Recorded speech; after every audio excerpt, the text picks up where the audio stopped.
আসসালামু আলাইকুম দর্শক উত্তরবঙ্গে যে চর এলাকায় যে বাড়ি ঘরদরগুলো আছে সেগুলো দেখেন কিভাবে ভেঙে ভেঙে পড়তেছে, পড়ে একবারে পানির সাথে গলে মিশে যাচ্ছে।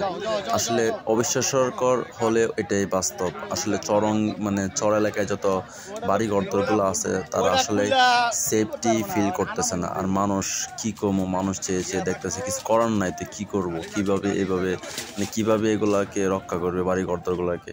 সম্ভব না। দেখেন একটু একটু করে মাটি ক্ষয়ে ক্ষয়ে পড়ে যাচ্ছে, পানির সাথে একবারে মিশে গলে যাচ্ছে।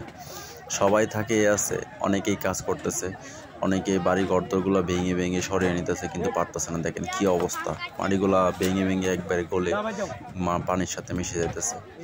তো উত্তরবঙ্গে যারা আছে তারা আসলে খুবই কষ্টকরের মধ্যে আছে। আসলে দেখেন কি অবস্থা, আসলে অবিশ্বাস্যকর হলে এটাই বাস্তব।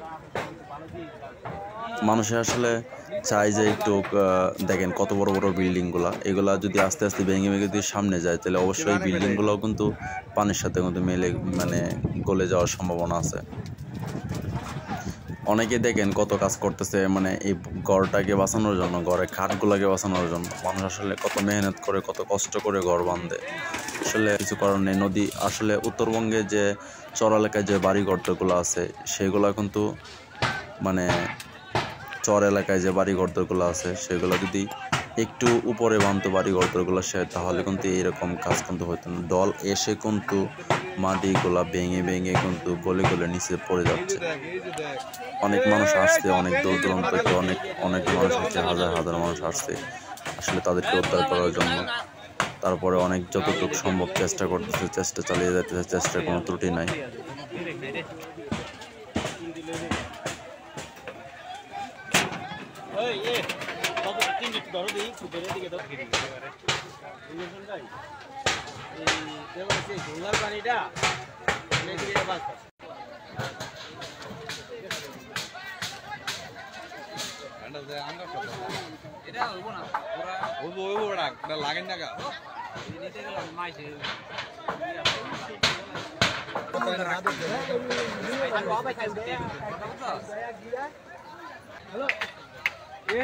পূর্ব সাইডে কোয়া তুই জানাবেন পারবো যা ভাই যা ভাই যা অনিজা কম লাগে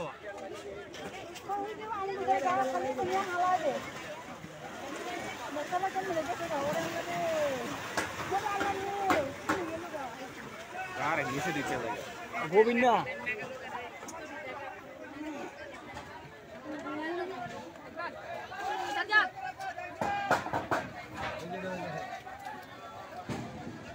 ये से दिखे